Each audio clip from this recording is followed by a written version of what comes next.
Meditation, it's the daily practice that promotes clarity, peace, and creative energy. This is Robert Manni, host of Guys TV, and this week my special guest is author Dean Sluyter. We're going to talk about natural meditation and his new book, Dharma Bums. It all starts right here, right now on Guys TV. You can also catch me on KCAA Radio in Southern California and my worldwide podcast, Guys Radio. Guys TV, Guys Radio, thanks for your support.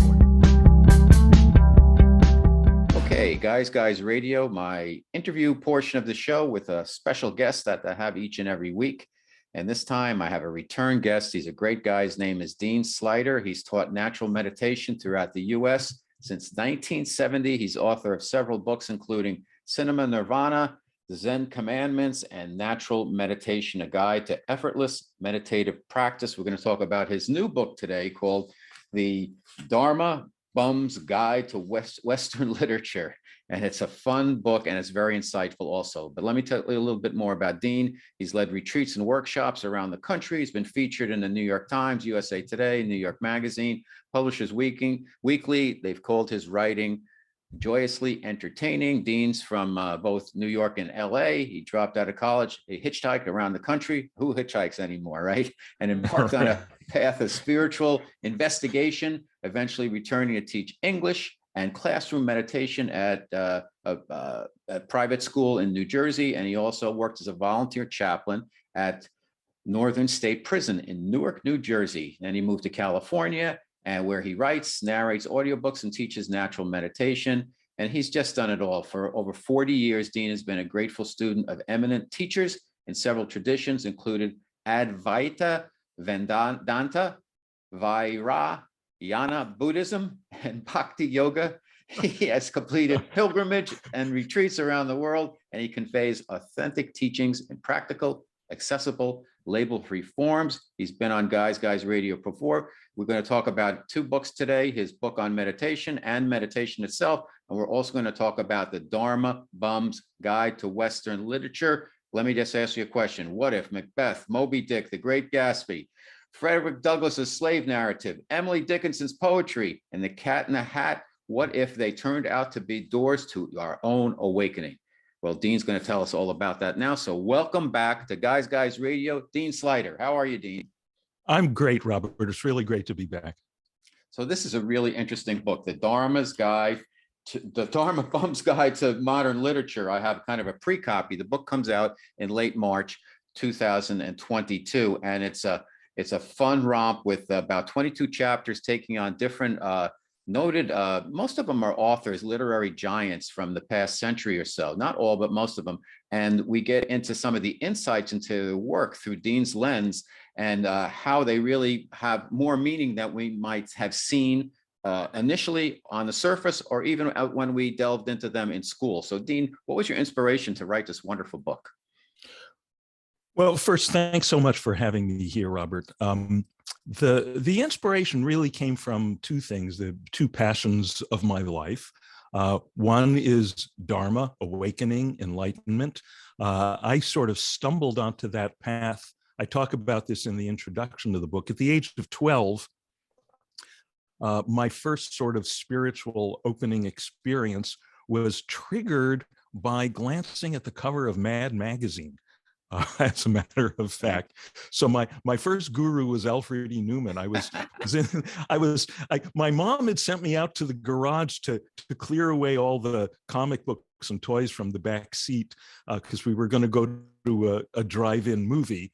You may remember drive-in movies. I do. Right.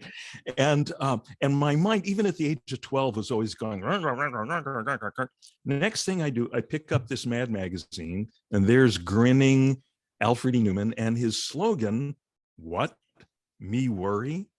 And all of a sudden, I swear to God, my mind goes, bang, it just stops. And I realize, oh, this blah, blah, blah I've been doing is called worry. And I've been doing it. I've had my foot on the pedal. There's where the pedal is. I can take my foot off that pedal. And I did that. And it was like the top of my head opened up and merged with the sky. I was like floating in bliss all that night. And, that got my attention. So I wound up a few years later, studying with rishis and lamas and becoming a meditation teacher. So that was the one thing. The other thing was I always loved words. I loved books. I had this incredible 10th grade English teacher who changed my life. I said, oh yeah, that's what I want to do. I want to be like this guy. And then the two things started cross-pollinating, especially when I spent these 33 years teaching literature at this fancy prep school in New Jersey. You teach Macbeth for 33 years, you teach Huckleberry Finn for 33 years, you start to see where the bodies are buried. And the bodies that I kept seeing were Dharma. Oh, geez, when Gatsby is, we first see Gatsby standing on the lawn under the stars with his arms stretched out, gazing out across Long Island Sound at the green light at the end of Daisy's dock, yearning for Daisy. That's that same yearning that we all have. We know there's that something unattainable, that something that once I get it, it's going to be, everything's fine at last, AKA Nirvana. So that's the subtitle of the book, Finding Nirvana in the Classics. So it's interesting because you've taught literature and there's so much symbolism, like Moby Dick with the white whale and some other stories that are you touch on here. But then you did a deeper dive, another layer under, which was kind of a weaving together maybe intentional or unintentional spiritual underpinnings and Buddhism to a lot of these pieces of literature and these authors. And it's really fascinating how you managed to do that, because you had to take that extra step and not only breaking down the books, but the breaking down the known symbolism, if you will, and then going another layer to find the subconscious symbolism there. So you did an amazing job, and I'm sure it was a lot of work. So how did you go about deciding who was going to be included in the book? Let me just read off for our listeners and our audience some of the amazing talents that you cover here. You've got Fitzgerald, you got William Blake, who not many people really understand William Blake, but he is an amazing character. Frederick Douglass, The Slave Narrative, Thoreau, Dr. Seuss, Virginia Woolf, Hemingway, Emily Dickinson, Melville, Rodgers and Hammerstein. So you did one musical, and you also have actually Aretha, Shakespeare, John Keats, et cetera, et cetera. So how did you choose them? Because there's so many ways you could have gone. Yeah, I just started, several of those books are ones that I taught forever. So I was just kind of bursting with those insights.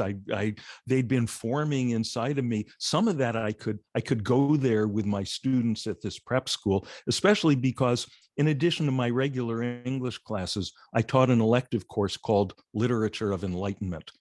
And everybody knew my classroom because it was the one that didn't have rows of desk chairs. It had a circle of comfy couches. That was for our lab work, which was meditation. So to some degree, I was able to go into that with my students, but I was just full of, Huck Finn Dharma. I was full of Macbeth Dharma.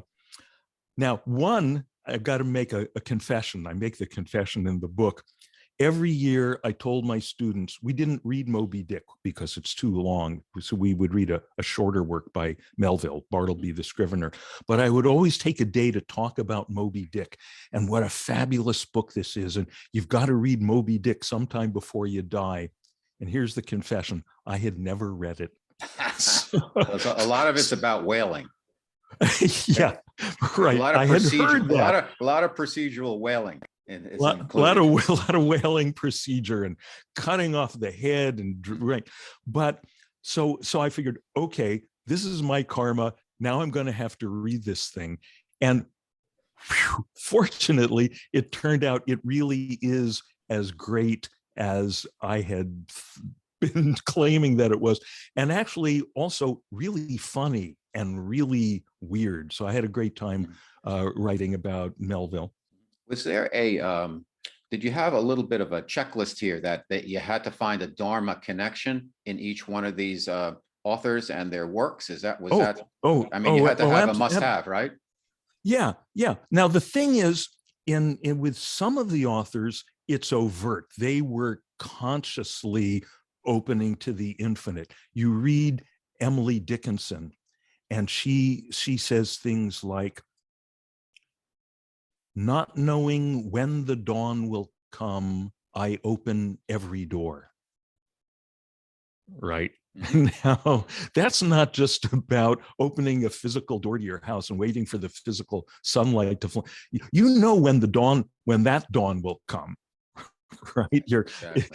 Right. We know what time the sun rises. She's talking about, and this is almost straight out of the Bible when St. Paul says, the kingdom, the day of the Lord comes like a thief in the night.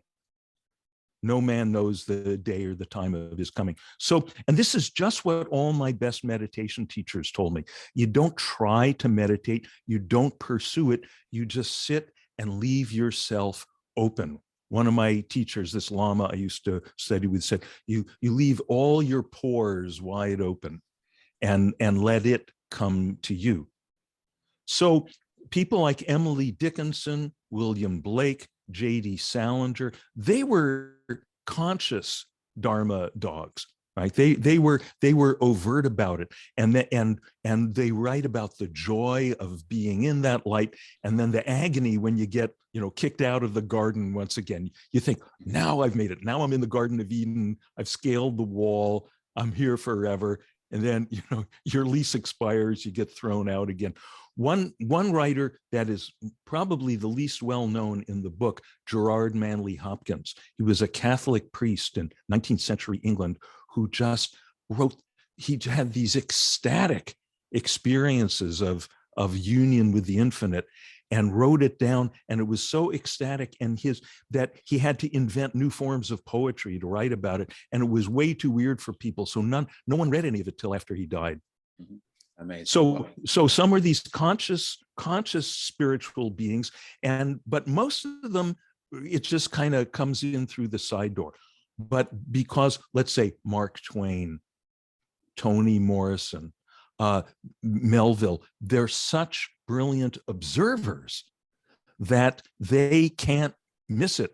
And also they can't miss the pain of its absence. When you see Gatsby yearning like that, when you see Ahab chasing after the whale thinking, once I get this whale, everything will be fine. Right? Exactly. And Gatsby, once I get this girl, everything will be fine. It's a very interesting thing. There's two kinds of tragedies. One is when you don't get what you want. And what the other kind is, when you do get what you want. And Gatsby gets the girl. He gets the unattainable girl. And the first time he's with her, they're standing arm in arm, and now they're looking together across Long Island Sound toward that green light at the end of her dock that for him always represented the unattainable. And his heart sinks. It says he realized that his count of enchanted objects had diminished by one. Wow. Okay, Guys Radio, my special guest is Dean Sluyter. We're talking about his upcoming new book, The Dharma Bum's Guide to Western Literature. We're going to get into some meditation also, but you touched on a lot of things. And one was the classic storytelling template, which is, what does the main character want and why can't he get it? And going all the way back to Aristotle with intent and conflict and things that get in the way along the way, and language also. So tell us how, from your studies, how language and the musicality of language affects a story, and if all of these all-time literary giants use the Aristotle template to write their stories. Two-part question there. Right. The Aristotle template is, that's a very intuitive thing. Aristotle was using deep intuition there. He was just looking around at the nature of life. This is right. We get hungry, we pursue the thing, we eat it, then we think everything's fine, and then suddenly we're hungry again. That's pretty much the story. It's very primal. So whether they've ever read Aristotle or not, authors tend to fall into that picture. But then the really most interesting authors do the most interesting variations on it. Like I have a chapter on waiting for Godot. And that is so overt. Wait, Godot, hello. And here's these two tramps. We don't know what country they're in. We don't know what, they can't even keep track of what day it is, but they're waiting for this guy, Godot, this mysterious character to come that's going to make everything better. And every day a little boy comes and says, sorry, can't come today, but he'll definitely come tomorrow. And that's how, we're left on the hook looking for that fulfillment. But about the musicality of language, I'm glad you asked about that, because it's often overlooked. People get into, story is the first thing that grabs our attention. But without the language, the story doesn't ignite for us. Now, an example is let me throw Hemingway at you for that, because perfect. You did a great job writing about Hemingway, where a lot of people think, oh, he's so clear, and it's like bang, he's very ham-fisted. And sometimes if you read Hemingway at first blush, you'll say, wow, he like these, there's really short sentences and there's really long run-on sentences, and they don't realize that there's a purpose behind it, and there's a musicality to it, and there's a cadence to it that supports that. So maybe that'll tee you off there. Absolutely. Hemingway at his best, particularly his early stuff, before he drank too much. And in my chapter on Hemingway, I start by talking about haiku, because really, essentially, what Hemingway did was he brought haiku language to American fiction. People often think, oh, haiku, that's where you write 17 syllables. That's a total misunderstanding. People try to write haiku in 17 syllables. That works in Japanese, not in English. It's too long. What makes it haiku is that it's direct, it's concrete, it's the model haiku, the prototypical haiku is from the first haiku master, Basho. He wrote, I'm going to read this one first in Japanese, Furuike ya kawazu tobi komu mizu no oto. Now in English, old pond, frog jumps in, plop. Love it. Right. It's so simple, but now wait a minute. It's an old pond. That means it's mossy, it's overgrown, it's quiet there. This is like an old mind, someone who's mature just from hanging around for a lot of years, or mature in their meditation practice. It's like it's been that way forever. That's our consciousness, the nature of our consciousness. It's beyond time. But then something comes along, the frog jumps in, and then plop, the water sound just echoes and echoes and echoes. Now, Hemingway brings that to fiction. So that last line, the plop, that's what in Japanese they call the kensho. That's the moment of awakening, opening up. So in his opening, he's got this long, long sentence at the beginning of A Farewell to Arms. I won't read the whole thing, but it starts off, in the late summer of that year, we lived in a house in a village that looked across the river and the plain to the mountains, right? You hear how it's just plain Anglo-Saxon. It's as if he could get rid of everything except the nouns, he would do that. Exactly. In the bed of the river, there were pebbles and boulders, dry and white in the sun, and the water was clear and swiftly moving and blue in the channels. And then he describes this file of soldiers marching through, and the sentence goes on, because when the troops march, it's like the line goes on as they're marching toward death. And at the very end of the paragraph, the trunks of the trees too were dusty, and the leaves fell early that year, and we saw the troops marching along the road, and the dust rising, and leaves stirred by the breeze falling, and the soldiers marching, and afterward the road bare and white except for the leaves. Beautiful. So beautiful stuff. It's so beautiful. And that road bare and white except for the leaves, that's like the plop in the haiku. There's the kensho, that emptiness, that openness, that the silence after the thing happens. There it is. Let's take one more example. In a similar way, Dr. Seuss, Ted Geisel, I think his name was, or The Cat in the Hat. Yeah, yeah, Ted Geisel. Ted Geisel. But And he was giving, name. I think his publisher gave him a challenge of, here's 220 words, see if you can write a book with it, something like that.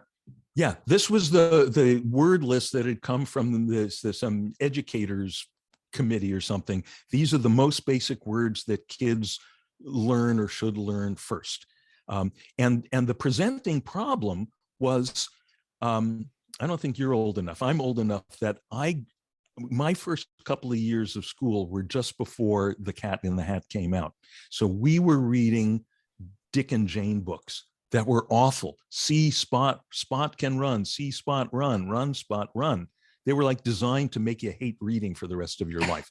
So Dr. Seuss's challenge was take these words, this list of 220 words, not using anything off the list, and make a lively, fun,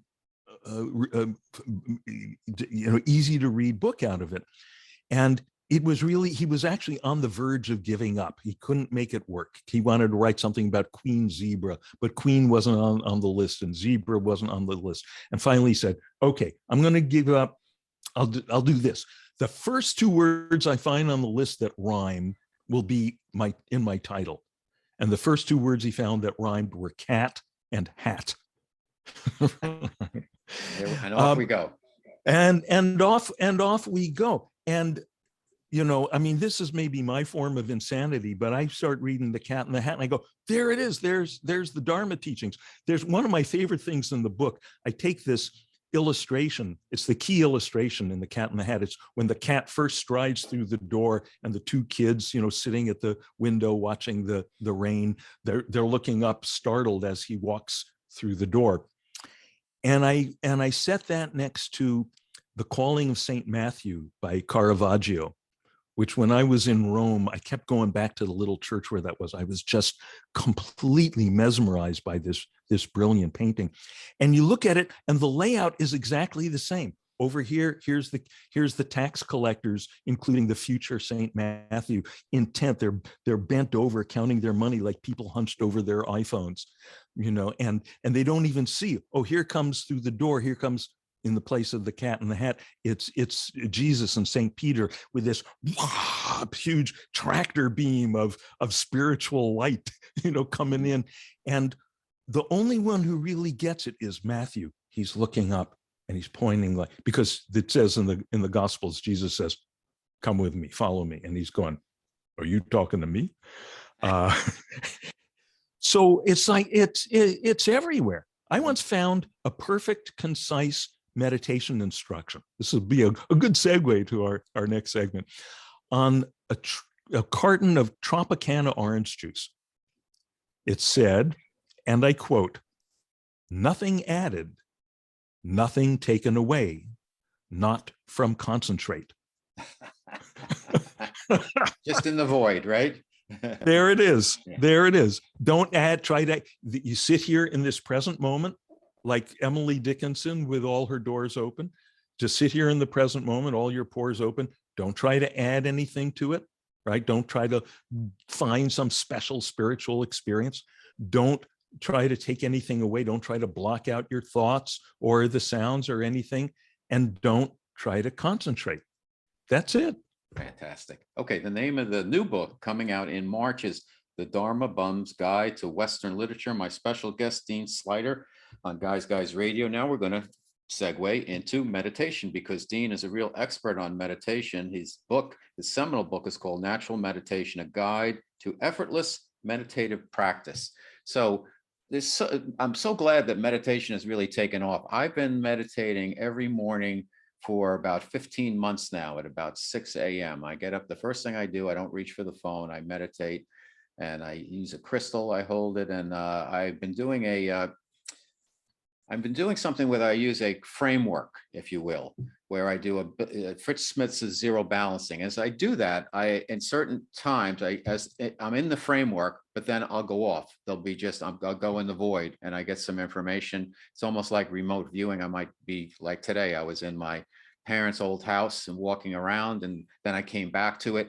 And I was telling my wife about that, and she said, that's not really meditating. Meditating would be if you focus on one thing and then it falls away, and then you have a direct connection with spirit. Talk to me. Well, as usual, we should listen to our wives. See what you were talking about with, okay, here's some remote viewing, here's some cool recollected memories and so forth. That's all great. You know, that can all enrich our lives. There's nothing wrong with it. But the meditation in the I would say the deepest sense is for, as you say, it's for opening to the spirit, opening to the infinite. Now, what color is the infinite? All right, is it yellow? Is it purple? Right, you know the answer. It's none of the above. What size is the infinite? This is a little trickier because some people think, oh, the infinite is great big. It's like quadrillions of light years across, and then just a little bit more to blow your skull open. No, it's not big or small. It has nothing to do with size. It's no weight. It's no texture. It's no age. It's no gender. It's no nothing. The best statement I ever heard about the infinite was from my old teacher, Maharishi Mahesh Yogi, one morning in Fuji, Italy. I heard him say, it's just nothing, but there's something very good about it. So the thing is, the infinite or spirit or beingness, whatever you want to call it, all these words are inadequate because they say too much. They make it sound like it's something, right? When it's delicious openness, like, you know, like space. It has no qualities. It has no characteristics. If it has any quality, if it's yellow rather than purple, if it's soft rather than rough, now it's the finite. It's no longer the infinite. So anything else is going to be less. Fine, great. Here's some remote viewing. We can see remotely the far side of Pluto. I mean, that would be very cool. I'd love to see the far side of Pluto, but that is less. And, you know, the older I get, the more aware I become, this offer is good for a limited time only. You know, this human nervous system, this life on Earth, I want to use it to connect to the infinite. Okay, so a lot of people are, they struggle, particularly nowadays, they struggle with getting into meditation. And you mentioned this in your book, the whole thing about calming their mind and the mental chatter that goes on. And then some people say, oh, just, you know, taking a walk is a form of meditation. And then I use my framework, and that's kind of a form of meditation. Maybe I go off, and today it just happened. I was remote viewing. I didn't even realize it. I didn't try to do that. It just went there, and then I came back to my framework. But really, we want to get to that core connection between ourselves, the spirit inside, and spirit. What can people do? Because to get there, that's kind of the graduate course. Then they have to overcome a lot of these hurdles along the way, these tactical hurdles, these executional aspects. Like how do you quiet your mind? Do you need a mantra? How do you focus? How do you control your mind so you're not doing the work, but you're just getting everything out of the way and you're getting to that void? Right. Okay. So let me bring you back to the subtitle of my, as you say, my seminal book, and may I add, my award-winning book. I love saying that. My award-winning book. It's a Nautilus Book Award. Yes, Nautilus Book Award, Best Body, Mind, Spirit Book of 2015. Go Team Dean. It's a guide to effortless meditative practice. And, you know, I really debated with myself about putting that as the subtitle. So I thought, well, will that make people think that, well, this is just the beginner's thing. This is not the real stuff. The real stuff is when you work hard. But I had to put it because that is the story. Everything you're asking, how do you focus? How do you clear your mind? The answer is you don't. You don't. Those are, you call them hurdles. Those are self-created hurdles. Right? Here's the thing. I've got this sentence in that book, and I love saying this. It took me years to formulate this. To me, this is like the E equals MC squared of the whole meditation thing. Any effort to create a non-agitated state of mind is itself a form of agitation. I'm going to say that again. I really want people to hear this. Any effort to create a non-agitated state of mind is itself a form of agitation. That's the whole catch-22 of meditation, the way people try to do it. It's like they're looking at if you think of the mind as an ocean, and they're looking, oh, it's so choppy. There's all these waves. There's all this surf going on. I want calm. I want silence. So I got to take a big paddle or something. Wham, wham, wham, wham, wham. Flatten out all the waves, right? Whether you call it focusing or calming, whatever. One way or another, you're trying to flatten out the waves. Oh, there's all that noise. They're doing construction on the house there. How can I meditate? And so you're trying to block that out. Now, you can't do it. It's like playing whack-a-mole. You beat one thing down and another thing comes up. And all your act of beating is just stirring up the water more. So what we do in natural meditation is realize the waves are fine. They're supposed to be there. An ocean has to have waves. But what we do is, rather than push to try to do something to the waves, allow ourselves to be pulled deeper into the water. Let gravity take over. And you only have to sink, 1 or 2 yards below the surface. And oh, it's always already silent down here. The nature of our awareness. Now, this is as opposed to mind, where we do all the thinking and the computing, the deciding, the remembering, the planning. Mind is like the surface of awareness, but awareness itself in its essence is completely silent. That's the background silence that's been there every moment of your life, but we keep not seeing it because our attention goes to the shiny object, whatever's moving. So in meditation, and usually I have people start with some kind of what I call on-ramp, right? So we'll be doing something with the breath. We might be doing something with the mantra, but that's just to initially, we've been running around paying attention to 10,000 things. Then we take one thing and just for, a minute or 2 or 3, and then let it go. On-ramps are really important, but you don't want to spend your life on the on-ramp. That's the other big mistake that a lot of people make. They spend their whole life dealing with mantra, dealing with breath. You use that transitionally, get as quickly as you can into the express lane, which is just being. And it works. So it sounds like if you're in that area and things come up like, oh, I got to pick up my dry cleaning, whatever. That's like a cloud in the sky. You just let it pass by, and then you get back to that space, and eventually everything kind of peels away. And you know what? Not even get back, because where are the clouds? The clouds are in the sky. The sky never goes away, right? So we don't do anything about the clouds. We don't wait for them to pass. We don't, sometimes you'll hear this meditation advice, look for the space between the thoughts. I've seen people tie themselves in knots trying to find the space. The thoughts are all happening in the space of awareness. Everything right now, this conversation, your experience of these words is happening in the space of awareness. And that space is silent. So we just, no cloud can diminish the boundless silence of the sky. No rainbow can improve the boundless silence of the sky.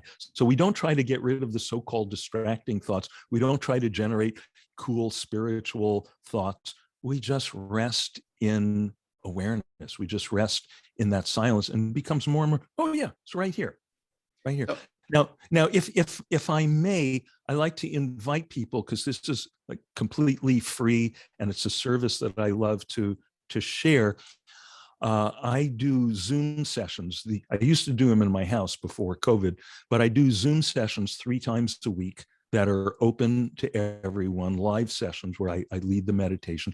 And then a lot of them, I'll take excerpts or a whole session and I post them on my YouTube channel. So people can, because it usually takes some guidance, some being walked through like the training wheels on the bike at least a few times. And then you get, oh, this is simple, and you can do it on your own. Got it. Okay, Dean Sluyter, my special guest. He's the author of Zen Commandments, Natural Meditation. The new one is The Dharma Bum's Guide to Western Literature. Just a little bit more on meditation, because I really want to help people. I want you to help them, Dean, get into it, because a lot of people get frustrated and they can't relax. They get the monkey chatter going. They're not sure if there's a specific way to meditate. But I think let's flip it around and say, I've been doing it for 15 months straight. Before I did it sporadically, and I'm getting a lot of benefits out of it. Personally, for me, I feel a lot lighter. I feel a lot more clear, and things don't bother me as much. And actually, my health is very good. Not that it was bad before, but I feel that everything's kind of working and easier. Things are easier all over. They're easier. I'm allowing. I'm not saying it's creating manifestation, but I'm learning to allow and not want so much. And it's just, it has a very calming effect on me in a good way. Talk to us about what are the benefits? You've been doing this for a long, long time that you've seen in yourself and in other people. Right. Well, you've just done a beautiful job of describing the benefits. Somehow everything, and it's important to point out that this is where we really see it, which is in not so much, oh, I had this experience or that experience in meditation, but what happens during the other 23 and a half hours of the day. And what happens is things get smoother, things get simpler. Exactly. And what happened?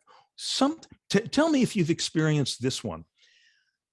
Maybe you'll have a really busy day. There's a lot to attend to. Maybe there's a lot of like challenges and things that occasions that you have to rise to.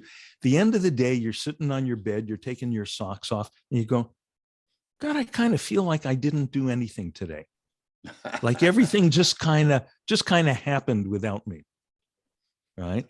And it's when it first starts to dawn, it's so subtle and so kind of odd that people think, oh, that's just some funny thing. But that is really like the first glimmering of what in all the ancient texts is described as liberation, as realizing that you are not the doer. You actually are that silence. You are that boundless awareness, the boundless beingness, the Atman, the Brahman, the Tao, which is the silent witness. You're not just one of the characters on the movie screen. You are the screen, which is a good thing, because all those characters, every movie ends ultimately in the same way, which is, and then he died. Yeah. And this stuff really happens to regular people like you and me. It's interesting because we're in a culture, and what I really want to do is help people, and particularly like boomer guys, get into it. I talk to my friends, I'm like, you guys should try meditation, and I get just nothing. And it's like, I can tell they're like afraid to do it, or they don't know how to start, or they don't think they have the time. And I feel the excuses bubbling up.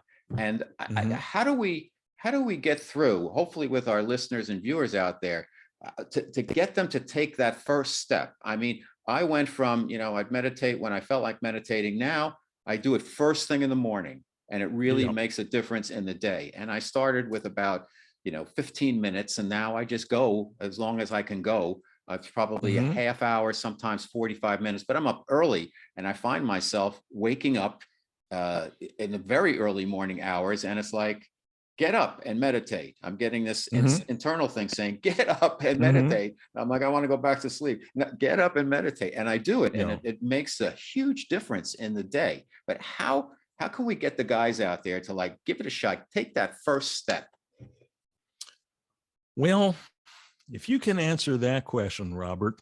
I just wish we could help people, because it's just so beneficial. Yeah, because we know. And when you see people who are, especially, I mean, it was already going on, but now, with all the COVID stuff and problems with the economy and crazy politics, there's so much anxiety in the air, so much depression in the air. suicides are up, all of that. And when here's this thing, I had a wonderful conversation a couple of years ago with Congressman Tim Ryan.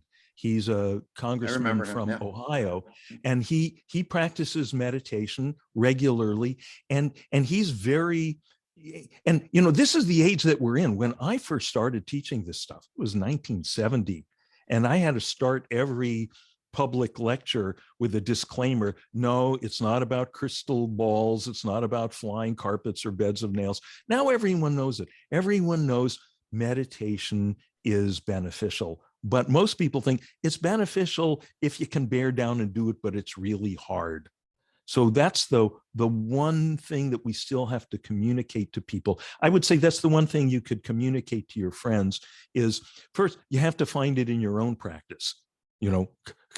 Come to a couple of my Zoom sessions, or go to my my YouTube channel, where I walk you through, and you go, I've done this with so many people who've been meditating and getting benefits the way that you are, but there's still some trying, some manipulation, and then they walk through that with me. And I didn't make this up. This is all what I've gotten from my teachers for the last umpty years, right? Which is effortlessness. And they go, oh, it's so simple. So that's the thing. If you can know that, have that conviction out of your own practice that, oh, it's so much simpler and easier than you thought. And about taking the time, it makes the time. I'm sure you know this, because when you meditate, you come out, you're clearer, everything. You don't make, in 1 second, you can make a mistake that'll take you an hour to deal with the ramifications. You say a wrong thing to a person, or what? Yeah, it's interesting because we're in a culture that's, the expectation is, particularly for us boomers, it's like, you do this, you get that. You do this, you get that. And it doesn't have to be that way. And I think meditation is a great inciter of how to reframe how our mindfulness, instead of just being in a reactive mode or an expectation of this, I do this, I get that, and just be more in the flow, and things will happen. You don't have to, it's not that you don't have to work hard, but you don't have to make the hard work be the struggle. You want to be passionate about what you do and enjoy it, and good things happen from there. And then learning to allow things, the good stuff that's out there that wants to come to you, you have to allow it. And I think our culture, from whatever reason, because we're so competitive, and there's a good thing, there's a lot of good things about that, but also it's put us into a framework, a mental framework that really kind of at times works against us. That'll be my last question for you, Dean. What do you think about that? Yeah, and there's historical reasons for that. This is a country that was founded by Puritans, and they subscribed to a Calvinist religious doctrine, which said that there were certain people called the elect who they were going to go to heaven. There was nothing you could do about it, but you could tell if you were one of the elect if God was giving you success in your worldly life. So if you were poor, if you were a failure in this world, you had the added bonus of you were going to spend eternity in hell. That's a good incentive, right? Yeah, I mean, a terrible doctrine. So, and even people who've never heard of Calvinism, we're living in that culture. We're affected by, other people, Europeans especially. They come from, Italians, the Greeks. They come here. They think we're crazy. And there's something to it. Look, as with everything, it's a matter of balance. But what I find is that because of the thing that I was talking about before, that through your meditative practice, more and more you can be active. I mean, I love working. In the middle of writing this last book, I would look up and say to my wife, God, I'm so happy when I'm working. All my cylinders are clicking. I'm not just walking around, just nothing to just hang out, see what happens. No, I love being active, being engaged, because more and more, and it's an impossible thing to describe, but more and more it becomes that being active, being engaged has the same sort of frictionless flow as doing nothing. Well stated, Dean. Perfect place for us to cut off here. Tell us about where we can find you and your book. Let me just repeat the names one more time. The Dharma Bum's Guide to Western Literature, coming out in March. And also we've got the seminal book on meditation, natural meditation. Dean Sluyter, where can my listeners find you? They can find me on my website, which is deanwords.com, deanwords.com. They can go to my YouTube. From there, they can link to my YouTube channel. My books, the Dharma Bum's Guide to Western Literature, is available for pre-order now on Amazon and all the others, Barnes and Noble and so forth, as are my other books. Fantastic. Well, great job. Always great to see you. And thank you for your passion for meditation and for Dharmaism and just all the great work you're doing, and keep it up. Thanks so much. If you're enjoying the guests and content we bring you each and every week on Guys Radio and TV, please support us by subscribing to our channels. Thank you.